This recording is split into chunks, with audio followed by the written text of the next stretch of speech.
যে প্রচার পরিচালনার অভিযান আমরা চালালাম, আপনারা অবশ্যই নির্দেশনা যে করছে যে আপনারা একটানা বেশি সময় আপনারা এই রোদের মধ্যে কাজ করবেন না। যদি আশেপাশে কোনো ছায়াযুক্ত স্থান থাকে সেখানে যে আপনারা বিশ্রাম করবেন, প্রচুর পরিমাণে পানি পান করবেন।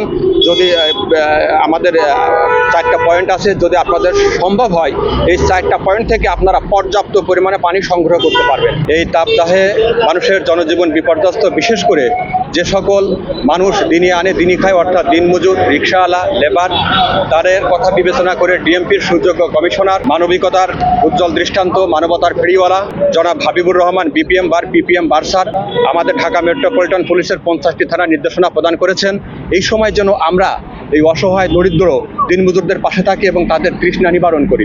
সেই লক্ষ্যেই আমরা স্যারের নির্দেশনা পাওয়ার পর থেকে হাজারীবাগ থানায় 5টা পয়েন্টে আমরা প্রতিদিন পানি এরকম তৃষ্ণার্ত মানুষের মাঝে বিতরণ করি।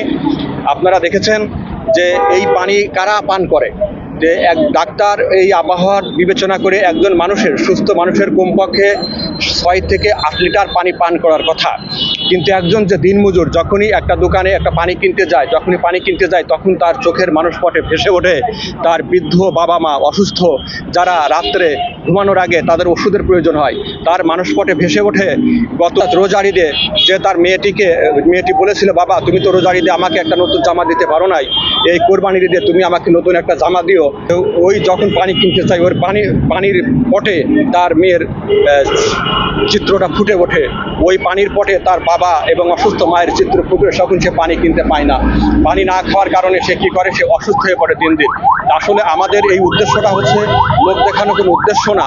আমাদের উদ্দেশ্য হচ্ছে সমাজে অনেক বিত্তবান মানুষ আছেন, সমাজে অনেক বিত্তশালী মানুষ আছেন, এই রাস্তার ঘাটে অনেক বড় বড় ব্যবসা প্রতিষ্ঠান আছে, তারা যদি তাদের ব্যবসা প্রতিষ্ঠানের সামনে বড় একটা ড্রাম দিয়ে ওখানে বিশুদ্ধ পানি এই মানুষের জন্য, পথচারীদের জন্য, অসহায় দিনমজুরদের জন্য যদি একটু পানির ব্যবস্থা করতে পারেন, তো অন্তত তাদের শরীরটা ঠিক থাকবে।